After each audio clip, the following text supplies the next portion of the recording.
दोस्तों, नवरात्रि का महापर्व 9 देवी अर्थात 9 कन्याओं को समर्पित है। कन्या पूजन करने से हमारी समस्त पीड़ा दूर होती है, दुख दर्द दूर होते हैं, हर कष्ट दूर होते हैं, गृह क्लेश हमारे जीवन से हमेशा के लिए दूर हो जाते हैं। यहाँ तक कि पितृदोष, राहु दोष, मंगल दोष, कालसर्प दोष, मात्र कन्या पूजन से शनि से पीड़ित व्यक्ति को राहत मिलती है, सुकून मिलता है, घर में खुशियां आती हैं तथा अकाल मृत्यु घर में कभी नहीं होती। दोस्तों, आपको बता दें, इस बार माता रानी हाथी की सवारी पर पृथ्वीलोक पर आ चुकी हैं और भक्तों के कष्टों को दूर करेंगी। जब जब माता रानी हाथी पर सवार होकर आती है, तब तब धरती पर फूल खिलते हैं और वर्षा होती है तथा हरियाली की उत्पत्ति होती है और जीवन सुगम हो जाता है। किसान के घर में साक्षात मां जगदम्बा जगत मां का आगमन होता है। दोस्तों, इस बार के नवरात्रि बहुत ही शुभ और मंगलकारी माने जा रहे हैं। इस बार शारदीय नवरात्रि 15 अक्टूबर दिन रविवार को शुरू होकर और इसका समापन 23 अक्टूबर दिन सोमवार को होगा। ऐसे में 24 अक्टूबर दिन मंगलवार को ही दुर्गा विसर्जन होगा। जो लोग माता रानी की स्थापना करते हैं, मूर्ति स्थापना करते हैं, वह लोग 24 अक्टूबर दिन मंगलवार को विसर्जन करेंगे। दोस्तों, नवरात्रि की अष्टमी और नवमी तिथि पर कन्या पूजन का विधान है। इस बार महाअष्टमी तिथि 22 अक्टूबर 2023 यानी कि इस दिन रविवार है और नवमी तिथि 23 अक्टूबर 2023 दिन सोमवार को है। ऐसे में आप अष्टमी और नवमी को इन दोनों तिथियां में कन्या पूजन अवश्य ही करें। कन्याओं को भोजन अवश्य खिलाएं। शास्त्रों में 9 दिनों के नवरात्रि को बहुत ही शुभ और मंगलकारी माना जाता है और वहीं 8 दिनों के नवरात्रि को अच्छा नहीं माना जाता। ऐसे में 10 दिनों के नवरात्रि बहुत ही शुभ माने गए हैं। शास्त्रों के अनुसार नवरात्रि के दिनों में माता रानी का पूजन करने से, कन्या पूजन करने से मां अभय वरदान प्रदान करती हैं। कुंडली में जो कष्ट होते हैं उन्हें ठीक कर देती है। श्रीधर की तरह ही सच्चे हृदय वाले व्यक्ति के सभी कष्टों का निवारण मां शीघ्र ही करती है। मां की उपासना से विनम्रता का विकास होता है। सभी कष्ट, दरिद्रता, दुख, कष्ट नष्ट हो जाते हैं। नवरात्रि में माता रानी का व्रत और पूजन किया जाता है, लेकिन नवरात्रि के दौरान सबसे ज्यादा महत्व होता है कन्या पूजन का। दोस्तों, कन्या रानी जो होती हैं, फूल की पंखुड़ियों की तरह नाजुक होती हैं। कन्या पूजन सर्वोप्रिय है, श्रेष्ठ है। कन्या के रूप में स्वयं जगदम्बा देवी, माता वैष्णो, 9 देवियां अर्थात समस्त ब्रह्मांड इनके शरीर के कण कण में वास करते हैं।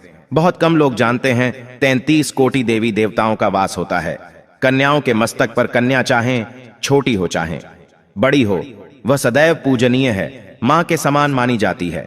दोस्तों, माना जाता है व्रत और उपासना से माता रानी इतना प्रसन्न नहीं होती है जितना कि कन्या पूजन से होती है। नवरात्रि में छोटी छोटी कन्याओं को माता रानी का स्वरूप माना जाता है। कन्याओं को भोग लगाया जाता है, उन्हें प्रसन्न किया जाता है और बदले में आशीर्वाद मांगा जाता है। कन्याओं को प्रसन्न करने के लिए गिफ्ट आदि उपहार वगैरह दिए जाते हैं। माना जाता है अगर कन्याओं को कोई भेंट दी जाए और वो उसे खुशी खुशी स्वीकार कर ले, तो इसका मतलब है माता रानी अर्थात माता वैष्णो ने वो भेंट स्वीकार कर ली। जिन पर कन्याएं प्रसन्न होती हैं, तो समझो उन्हें माता रानी का आशीर्वाद मिल गया और माता रानी की कृपा से उन्हें मुंह मांगा वरदान प्राप्त होता है। कन्या पूजन कोई मामूली पूजन नहीं होता। समस्त ब्रह्मांड में जो पूजा होती है, उनसे बढ़कर कन्या पूजन को माना जाता है। 10 बार गंगा स्नान करने से और 100 बार यज्ञ करने से तथा 1000 बार यात्रा करने से जो पुण्य मिलता है, वह मात्र 1 बार कन्या पूजन करने से करोड़ों गुना भक्त को मिल जाता है, प्राप्त हो जाता है। दोस्तों, इसीलिए कहा जाता है कि कन्याओं को सताना नहीं चाहिए, इससे समस्त ब्रह्मांड हिल जाता है। कन्याओं की जितनी सेवा की जाए कम ही होती है।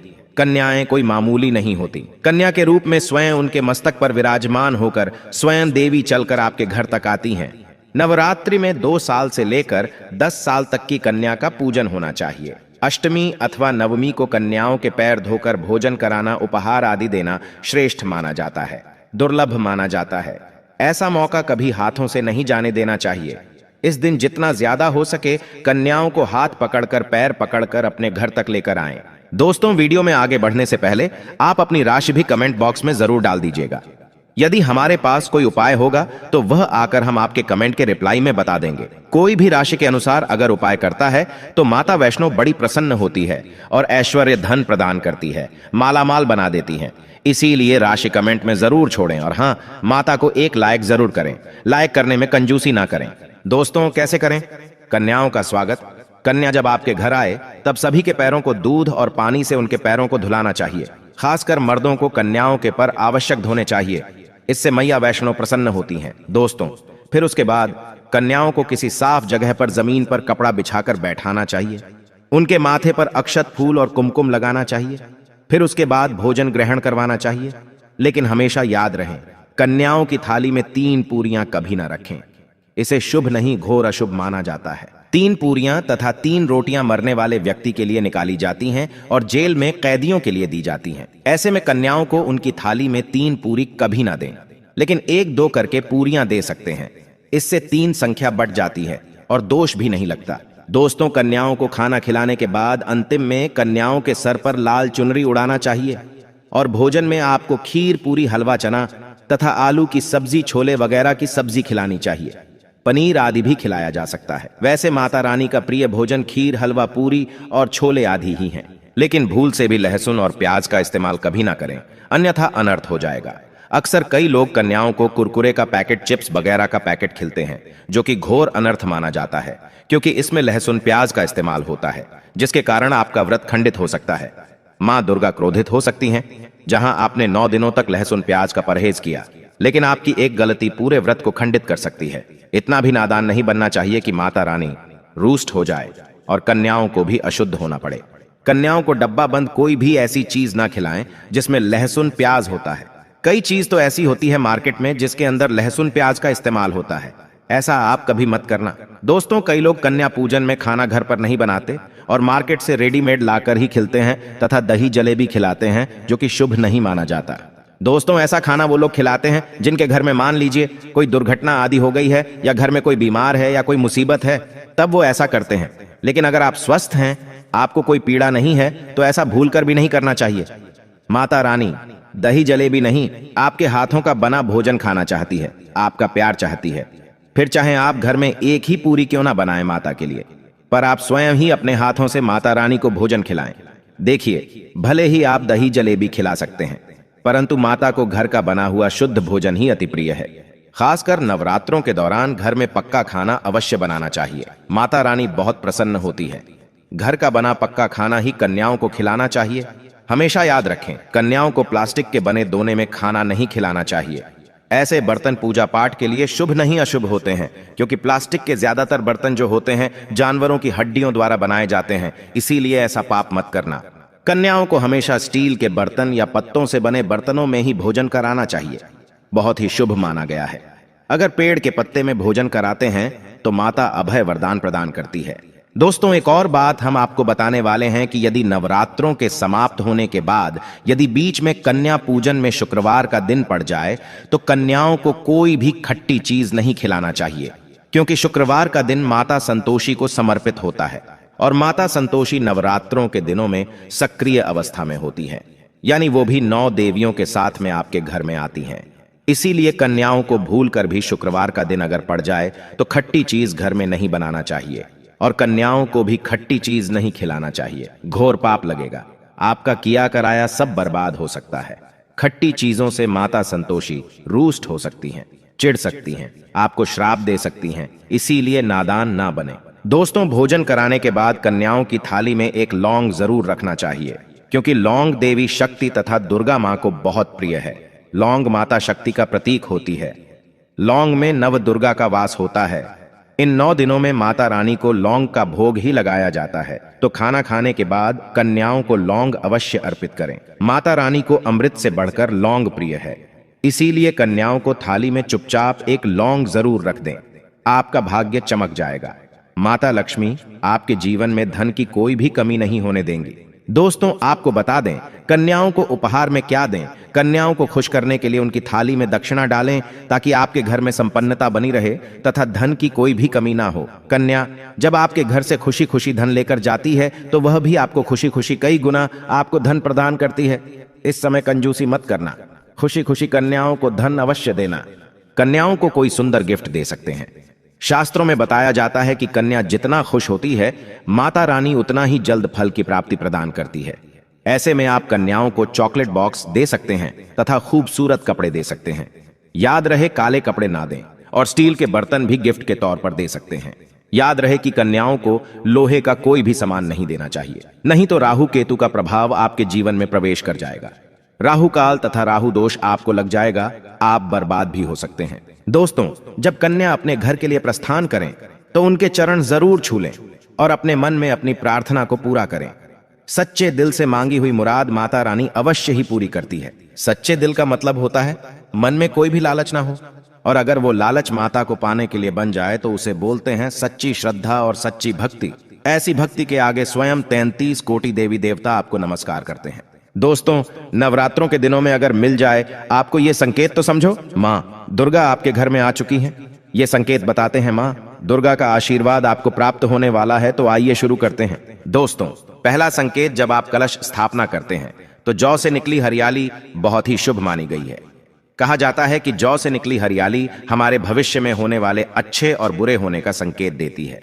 ये सभी बातें हमारे आने वाले साल का भविष्य बताती हैं। यदि आपने जौ बोए हैं और वो किसी कारणवश नहीं हो पाए हैं तो ये संकेत बड़ा ही मनहूस माना गया है।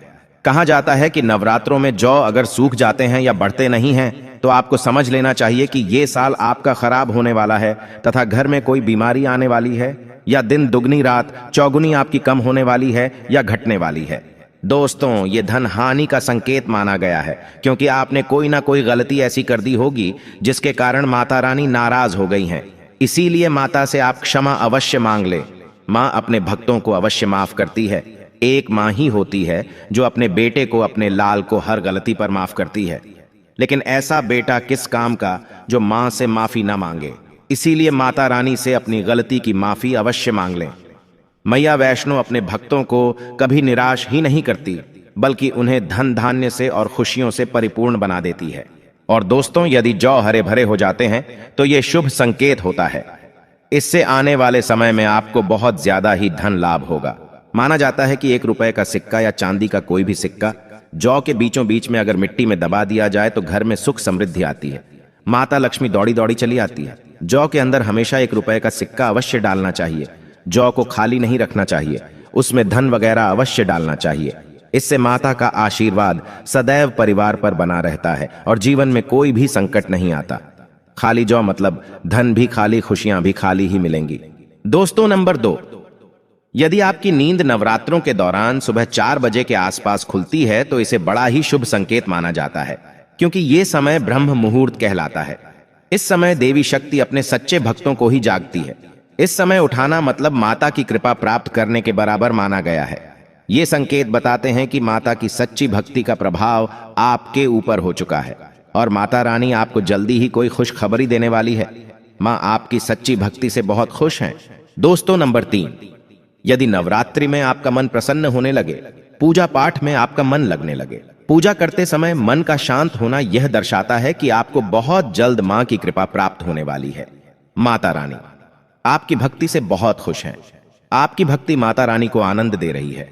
ऐसे व्यक्ति को समझ जाना चाहिए कि उसके जीवन में अब अच्छा समय आने वाला है। दोस्तों, नंबर 4, नवरात्रों के दौरान अगर मां के गले से फूल गिर जाए तथा जौ के हरे भरे पत्ते अगर बिन हवा के हिल जाएं तो इसे अति उत्तम माना गया है। यह संकेत बताता है कि माता रानी का आगमन आपके घर में अस्थायी रूप से हो चुका है। आपको माता लक्ष्मी की कृपा प्राप्त होने वाली है। ये संकेत कुछ खास लोगों को ही दिखाई देते हैं। माना जाता है कि पूजा करते समय अगर धुआं अधिक बढ़ जाए तो इससे यह पता चलता है कि आपके घर से गरीबी हमेशा हमेशा के लिए जाने वाली है।